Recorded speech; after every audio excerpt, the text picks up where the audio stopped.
Welcome back to our channel. तो जी हाँ दोस्तों, कहानी की शुरुआत कुछ इस तरह होती है कि कुरेला जो इस मूवी में विलन के तौर पे किरदार अदा कर रही होती है। तो आज हम इसके बारे में जानेंगे कि कुरेला की असल कहानी क्या है। तो फिल्म की शुरुआत में कुरेला हमें अपने बचपन की कहानी सुनाती है कि जब वो पैदा हुई थी तो उसका असल नाम एस्टेला था।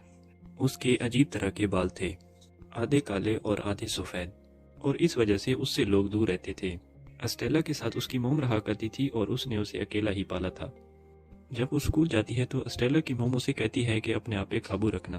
तो यहाँ पे हमें पता चलता है कि एस्टेला के बाल ही दो तरह के नहीं बल्कि उसकी पर्सनैलिटी भी दो अलग तरह की थी। तो कभी बहुत जालिमाना और कभी बहुत अच्छी। उसकी मोम ने उसे समझाया कि देखो, अपना बिहेवियर सब बच्चों के साथ अच्छा रखना, अपनी बुरी साइड पे काबू रखना। मगर एस्टेला हमेशा स्कूल में लड़ती रहती थी और उसके दो ही दोस्त थे, एक तो उसका डॉग और एक उसकी क्लासमेट जो क्लास में उसके साथ पढ़ा करती थी। तो एस्टेला हर वक्त स्कूल में लड़ती रहती थी, तो इस वजह से उसे स्कूल से निकाल दिया जाता है और एस्टेला की मोम उसे लेकर लंदन की तरफ चले जाती हैं। और एस्टेला को हमेशा ही फैशन डिजाइनर बनने का शौक था, तो इसीलिए वो अपनी मोम को कहती है कि बड़े शहर में जाकर मेरा ख्वाब पूरा हो सकता है। तो अब लंदन जाने के लिए एस्टेला की मोम अपनी पुरानी दोस्त के पास जाती है ताकि वो इनकी कुछ मदद कर सके। तो ये दोनों एक बहुत बड़े मेयर में जाते हैं जिसके आसपास एक समंदर होता है और ये जमीन से काफी ऊंचाई पर होता है। एस्टेला की मोम उसे अपना कीमती लॉकेट देते हुए सख्ती से मना करती है कि गाड़ी से मत निकलना। मगर एस्टेला किसी की कहाँ सुनने वाली थी। वो गाड़ी से निकलकर बाहर आ जाती है कि वो देखती है कि इस बड़े से महल में एक फैशन शो चल रहा है और वो देखने के लिए अंदर चली जाती है। लेकिन वहाँ पर उसके पीछे 3 डाक पड़ जाते हैं। देखकर एस्टेला जल्दी से बाहर आ जाती है क्योंकि उसे लग रहा था कि वो डाग इसे काट लेंगे, लेकिन वो डाग तो उसकी मोम पे हमला कर देते हैं, जो इस वक्त वो एक औरत से बात कर रही होती है, जिसकी वजह से एस्टेला की मोम एक खाई में नीचे गिर जाती है जहां पर उनकी मौत हो जाती है, जिसको देखकर एस्टेला काफी दुखी हो जाती है और इस सब का कसूरवार वो खुद को मान रही थी। और अब वहां पर छानबीन शुरू हो जाती है और एस्टेला वहां से भाग जाती है और वो जल्दी में वो लॉकेट वहीं पे छोड़ आती है जो एस्टेला की मोम ने उसे दिया था। और वो खुद को काफी बुरा भला कहती है कि अगर मैं अपनी मोम की बात मान लेती और गाड़ी से बह न आती तो अभी मेरी मोम जिंदा होती और ना ही डॉग मेरे पीछे पड़ता और ना ही मेरी मोम मरती। और ये सोच सोचकर एस्टेला बस रोई ही जा रही थी और तब ही वो एक अजनबी ट्रक में खो जाती है। यहाँ वो अब लंदन पहुंच गई थी और वहाँ पर दूसरे 2 छोटे लड़के मिलते हैं और उनको देखकर ऐसा लग रहा था कि एस्टेला की तरह उनका भी कोई ठिकाना नहीं है, इसलिए एस्टेला उनका पीछा करती है की जगह पे पहुंच गई थी जहाँ पर वो रहा करते थे। और वो लड़के एस्टेला को देख रहे थे और उन्हें पता चलता है कि एस्टेला के पास अब रहने के लिए कोई जगह नहीं है, तो वो एस्टेला को अपने साथ रख लेते हैं। और एस्टेला ने सबसे पहले अपने बालों को डाई किया था ताकि वो भी एक आम लड़कियों की तरह नजर आए, और अब वो हमेशा अपने बालों को डाई करके रखती थी। और इसके बाद हमें 10 साल की कहानी दिखाई देती है। यहाँ पर ये अब तीनों बड़े हो जाते हैं और अब वो चोर बन गए थे, ऐसे वैसे चोर नहीं, अब प्रोफेशनल चोर बन गए थे और उनको आज तक कोई पकड़ नहीं पाया था। तो वैसे वो जेब से पैसे निकालने और छोटी मोटी चोरियां ही करते थे, मगर एस्टेला अपने लिए और उन दोनों के लिए ही खास किस्म के कपड़े डिजाइन करती थी। तो इस चीज में बहुत माहिर हो जाती है क्योंकि हम जानते हैं कि उसे बचपन ही से फैशन डिजाइनिंग का शौक था। एक दिन बैठी एस्टेला ये सोचने लगती है कि जैसे मेरी मोम जैसे देखना चाहती थी मैं वैसी ही बन गई हूँ। और उसे शुरू से ही लंदन की लिबर्टी में काम करने का शौक था क्योंकि वहाँ पे मशहूर फैशन डिजाइनर काम किया करते हैं। और उसका दोस्त एस्टेला की बर्थडे पर उसे सरप्राइज देता है और उसके दोस्त ने एस्टेला को अपनी जहानत से उसे जॉब दिलवा दी थी, लेकिन उसे एक फैशन डिजाइनर की नहीं बल्कि एक नौकरानी की जॉब मिलती है और वो बेचारी वहाँ पे बाथरूम साफ किया करती थी। और अब वो बाथरूम की सफाई करते और बाथरूम पे पोछा मार मार के थक चुकी थी और वो जब भी अपने बॉस को देखती थी तो उसे एक चांस मांगती थी, लेकिन उसका बॉस कभी भी उसकी बात नहीं सुनता था। तो एक दिन सारी रात रोकर एस्टेला को बिल्डिंग की सफाई करनी थी, तो वहाँ पर वो कुछ ड्रिंक कर लेती है जिससे वो नशे की हालत में बाहर वाली खिड़की पर कुछ लिख देती है और वो वहाँ पर डमी को अपने हिसाब से सजाती है। और जब वहाँ पे सुबह हुई तो लोगों का बहुत ज्यादा रश लग चुका था क्योंकि रात को ये सब कुछ करते हुए एस्टेला भी वहाँ पे सो गई थी। और जब उसका बॉस आता है तो वो एस्टेला की इस हरकत पे काफी गुस्सा होता है और वो उस पर बहुत ज्यादा नाराज हो गया था और उसे नौकरी से निकालने ही वाला था। और तभी वहाँ पर एक लंदन की अच्छी फैशन डिजाइनर की एंट्री होती है जिसका नाम वेरोनस था और वो एस्टेला की सजाई हुई डमी देखकर काफी मुतासिर होती है और वो डेला को अपने पास रख लेती है और कहती है कि इतने सालों में मैंने अच्छी सजी हुई डमी और विंडो नहीं देखी। और इस चीज का होना शायद एस्टेला के पास बचपन ही से था। खैर अगले दिन एस्टेला 5 बजे बेरोनस के ऑफिस पहुंच जाती है और उसे भी एस्टेला का काम बहुत पसंद आता है और दिनों ही दिनों में एस्टेला बेरोनस की खास वर्कर बन जाती है। एक दिन बेरोनेस एस्टेला को देखती है कि वो खास तिजोरी में अपने जेवरात रख रही है और एस्टेला भी अपने काम में बहुत खुश थी कि जाहिर है कि फैशन डिजाइनर बनने का शौक तो उसे शुरू में ही था। और एक दिन वो नोटिस करती है कि बेरोनेस ने जो लॉकेट पहना हुआ है वो तो मेरी मॉम ने मुझे दिया था, कि जिस रात उसकी मॉम की मौत हो गई थी जब एस्टेला वहां से भाग गई थी, और ये लॉकेट उस जगह पे ही गिर गया था। और एस्टेला जब बेरोनेस से लॉकेट के बारे में पूछती है और वो कहती है कि हाँ ये मेरा ही लॉकेट है, कुछ सालों पहले एक औरत ने ये चुरा लिया था, यानी कि बेरोनेस एस्टेला की मॉम को चोर बता रही थी। और ये बातें सुनकर उसे बहुत गुस्सा आता है और वो अब अपना लॉकेट वापस लेने का सोचती है। और एस्टेला अब अपने दोस्तों के पास जाती है और सारी बात उन्हें बता देती है।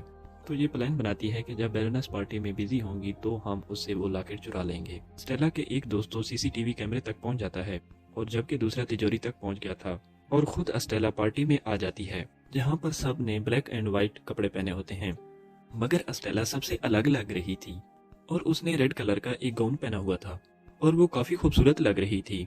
ऐसा बनने का मकसद ये था कि सारों का ध्यान मेरी तरफ हो जाए और उसने अपने चेहरे पर मास्क लगाया हुआ था ताकि बेरोनेस मुझे पहचान ना पाए। मगर स्टेला हैरान तब होती है कि जब बेरोनेस ने वो लॉकेट अपने गले में पहना होता है, यानी कि वो लॉकेट बेरोनेस के गले में था ना कि तिजोरी में। और यहाँ पे बेरोनेस सच में स्टेला को पहचान ही नहीं पाई क्योंकि वो इसके सामने क्रुएला बन के आई थी। और पार्टी में बेरोनेस स्टेला से जेलस हो रही थी क्योंकि सबका ध्यान उसी की तरफ था। बेरोनेस की पार्टी हो और उसके अलावा किसी और को सब देखें तो ये उसे अच्छा नहीं लग रहा था। और पार्टी में स्टेला के एक दोस्त बेरोनेस के सामने एक प्लेट में बहुत सारे चूहे ला के रख देता है जिससे वो बहुत हैरान हो जाती है और इस बात में वहाँ पार्टी में बहुत भागदौड़ मच जाती है जिससे स्टेला इस चीज़ का फायदा उठाते हुए बेरोनेस के गले से लॉकेट उतार लेती है और अपने डॉग की तरफ फेंक देती है। और मजे की बात यह है कि बेरोनेस ने भी डॉग के साथ अपना लॉकेट देख लिया था और बेरोनेस वहाँ पे एक खास किस्म की सीटी बजाती है जिससे वही तीनों डॉग वापस आ जाते हैं जो हमने कहानी के शुरू में देखे थे, जो स्टेला के पीछे पड़ गए थे। और इन्हीं डॉग की वजह से स्टेला की मॉम की मौत हो गई थी और उनमें से एक डॉग स्टेला के डॉग से वो लॉकेट छीन कर खा जाता है। और अब स्टेला को याद आता है कि ये वही डॉग हैं जिन्होंने उसकी मॉम पे हमला किया था और उस दिन बेरोनेस ने यही सीटी बजाई थी। और स्टेला को अब समझ लग चुकी थी कि उसकी मॉम की असल कातिल ये बेरोनेस थी और वो वापस आकर ये सारी बात अपने दोस्तों को बताती है। और अब स्टेला ने यह फैसला किया था कि मैं अपनी मॉम का बदला बेरोनेस से जरूर लूंगी। अब ये अपने बुरे और पागलपन वाले साइको रूप में रहने का फैसला करती है क्योंकि उसे बहुत अच्छा बनकर अब तक उसे कुछ भी हासिल नहीं हुआ था, इसलिए वो अब स्टेला से क्रुएला बन जाती है। क्रुएला बनकर वो सबसे पहले अपने बचपन की दोस्त को मिलने जाती है जो एक जर्नलिस्ट बन चुकी थी और इसको कल रात स्टेला ने एक पार्टी में भी देखा था और वो अब इसे भी पहचान गई थी। और अब क्रुएला ने अपने दोस्त को बताया कि मैं भी अब कुछ बड़ा करने वाली हूँ, जिसके बाद क्रुएला अपने दोस्तों को कहकर बेरोनेस के डॉग को अगवा करवा लेती है और अब वो काफी बड़े एक फैशन डिजाइनर को भी अपने घर लेकर आती है। और अब स्टेला यानी क्रुएला के दिमाग में बहुत बड़ा आइडिया चल रहा था और क्रुएला यानी स्टेला अभी भी अपनी मासूम सी शक्ल बनाकर बेरोनेस के ऑफिस में काम करने के लिए जाया करती थी ताकि वो बेरोनेस पे नजर रख सके। और अब क्रुएला बेरोनेस के शो में हर तरह की एंट्री लेकर आती है और बेरोनेस के सभी फैन को अपनी तरफ अट्रैक्ट करने की कोशिश करती है और बेरोनेस के शो का ध्यान अपनी तरफ मुतवज्जो करने की कोशिश करती है। और बेरोनेस इन सब बातों से तंग आ चुकी थी और इसलिए अब वो क्रुएला के खिलाफ कोर्ट में केस करने का सोचती है। और फिर वो क्रुएला के दोस्त के पास उसकी लोकेशन का पता करने के लिए जाती है कि वो कहाँ रहती है, लेकिन वो कहती है कि मुझे तो कुछ पता ही नहीं है। तो एक दिन स्टेला अपने अगले इवेंट के लिए एक खूबसूरत सा गाउन डिजाइन करती है जिसने उसे लगाने के लिए उसने साउथ अमेरिका से खास किस्म के शेल मंगवाए थे। उन्हें लगाकर स्टेला ने बहुत खूबसूरत किस्म का गाउन तैयार किया था और अब इस डर से कि क्रुएला इस खूबसूरत डिजाइन को चुरा ना ले और बेरोनेस ने सभी गाउन को एक बहुत बड़ी तिजोरी में बंद करवा दिया था। स्टेला अपने घर पर आ गई थी और बेरोनेस के वो डॉग जो उस दिन उसने अगवा कराए थे और वो अपने दोस्त को कहती है कि मैं इन डॉग की खाल से एक बेहतरीन किस्म का डिजाइन तैयार करूंगी। और अब शो का दिन आ जाता है जब बेरोनेस वो तिजोरी को खुलवाती है, लेकिन वहाँ पर से तो बहुत सी मक्खियाँ निकलकर बाहर आती हैं जो हर तरफ फैल जाती हैं और इससे हर तरफ अफरा तफरी फैल जाती है। और हमें पता चलता है कि स्टेला ने जो गाउन बनवाने के लिए शेल का इस्तेमाल किया था वो मक्खियों के अंडे थे और इन मक्खियों के उड़ने की वजह से सब लोग बेरोनेस का शो छोड़कर बाहर भाग जाते हैं। और दूसरी तरफ स्टेला अपने क्रुएला वाले शो रूप में शो कर रही थी और यहाँ पे बेरोनेस जान जाती है कि जो असल में स्टेला है वही क्रुएला है। और तो और बेरोनेस को ये भी पता चल जाता है कि उन्होंने मेरे डॉग को मारकर उनकी खाल से कोट बना लिए थे। और जब स्टेला अपना शो खत्म करके वापस जाती है कि मेरे दोस्तों को बेरोनेस ने कि अपने लोगों को कहकर इन आदमियों को बंधवाया हुआ था और वो अपने लोगों के जरिए स्टेला को भी बंधवा देती है और उनके घर में आग लगाकर अपने डॉग के साथ चली जाती है।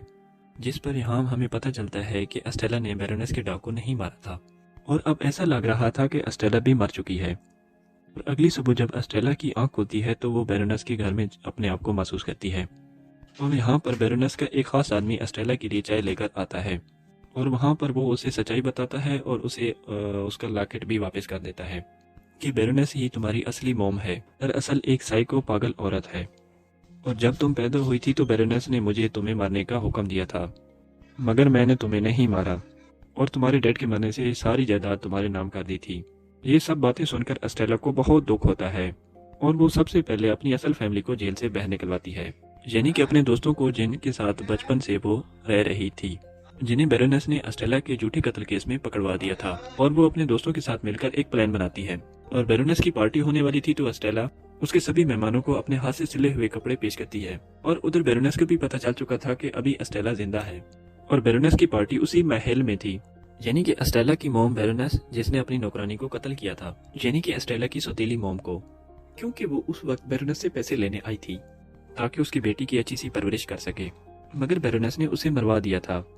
खैर इस पार्टी में उन लोगों ने वही कपड़े पहने हुए थे जो अस्टेला ने उनको दिए थे, क्योंकि वो सभी यही समझते थे कि ये कपड़े हमें बैरोनेस ने भिजवाए हैं। और यहाँ पर सबने अस्टेला जैसी विग भी पहनी हुई थी और अब बैरोनेस के लिए अस्टेला को ढूंढ पाना काफी मुश्किल था। और फिर यहाँ पे बैरोनेस के डॉग बाहर को भागना शुरू हो जाते हैं और बाहर अस्टेला थी जिसके पास वही खास सीटी थी जो पहले बैरोनेस के पास हुआ करती थी, जिसकी आवाज सुनकर ये डॉग बाहर आए और यहाँ पे अस्टेला बैरोनेस को सारी कहानी सुनाती है। पहले तो बैरोनेस उदास हो गई थी, फिर उसने अस्टेला को गले लगाया, मगर अचानक उसने अस्टेला को नीचे गिरा दिया था। लेकिन ऐसा करते हुए सब आए हुए मेहमान उसे देख लेते हैं, जिनको अस्टेला यानी कि कुरुएला के दोस्त बाहर लेकर आए थे। और जल्द ही बैरोनेस को पुलिस अपनी बेटी को मारने के कत्ल में पकड़ लेती है। यहाँ पर अस्टेला की अभी जिंदगी खत्म नहीं हुई थी, क्योंकि उसने जो सूट पहना हुआ था उसके साथ एक पैराशूट भी डिजाइन किया हुआ था, जिससे वो नीचे गिरने से पहले ही खुल गया था। तो फिर उसकी इस तरह जान बच जाती है और अब क्रुएला बनती ही अस्टेला को सारी जिंदगी गुजारनी थी और अस्टेला ने भी अपनी मॉम को इंसाफ दिलवा दिया था, जिसके बाद अस्टेला बहुत खुश होती है और इसके बाद अपनी जिंदगी बहुत हंसी खुशी गुजारने लग जाती है और उसकी खुशी के साथ कहानी की एंड हो जाती है। अगर आपको हमारी ये वीडियो अच्छी लगी हो तो लाइक, कमेंट और सब्सक्राइब करना ना भूलेगा। फिर मिलते हैं एक नई वीडियो के साथ।